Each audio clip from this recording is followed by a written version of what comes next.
Shalom from Jerusalem. I'm Albert Veksler, the director of Jerusalem Prayer Breakfast, and I want to invite you to the 9th annual Jerusalem Prayer Breakfast here in Israel. Now, what is Jerusalem Prayer Breakfast? It's an initiative that started in 2016 by Knesset member Robert Ilatov, and it was endorsed by the then President Reuven Rivlin, that became a movement. When we planned it in the beginning, it was in our thoughts that we would have an annual Jerusalem Prayer Breakfast taking place in the Knesset, in the President's residence, and then in Waldorf Astoria Hotel. But we saw how suddenly we became demanded, and invitations started coming from the First Lady of Uganda, Senator of Australia, from United States, and so on and so forth. So it has become a movement. This year it's going to be very important to come to Jerusalem Prayer Breakfast here in Israel, because we are actually seeing a beginning of a new era.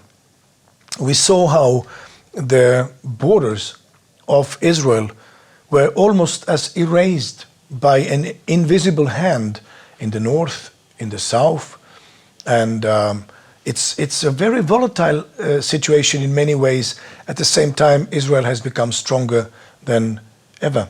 And there are so many things that we need to pray for. Now, you would say, well, why is it so important to pray for the peace of Jerusalem? Daniel understood it. He realized that the 70 years that Prophet Jeremiah spoke about the desolation of Jerusalem had ended. He started confessing his sins, the nation's sins, praying 3 times a day, opening windows towards Jerusalem. It made the spiritual world boiling, because the enemies of God wanted to stop him from praying. So they changed the laws.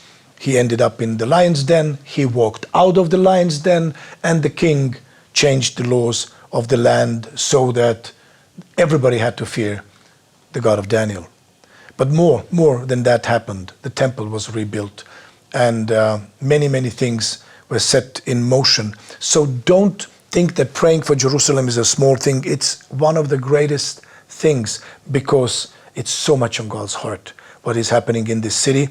And you have to come and see it yourself, experience it yourself. Pray together with the Jewish community, rabbis, pastors, Knesset members, members of parliament from all around the world, and experience firsthand what it means to be at Jerusalem Prayer Breakfast. And remember, those who love Jerusalem and pray for the peace of Jerusalem will prosper. And that's what I want to see in your life. God's blessing flowing from His throne through Jerusalem over your life. May God bless you, and shalom from Jerusalem.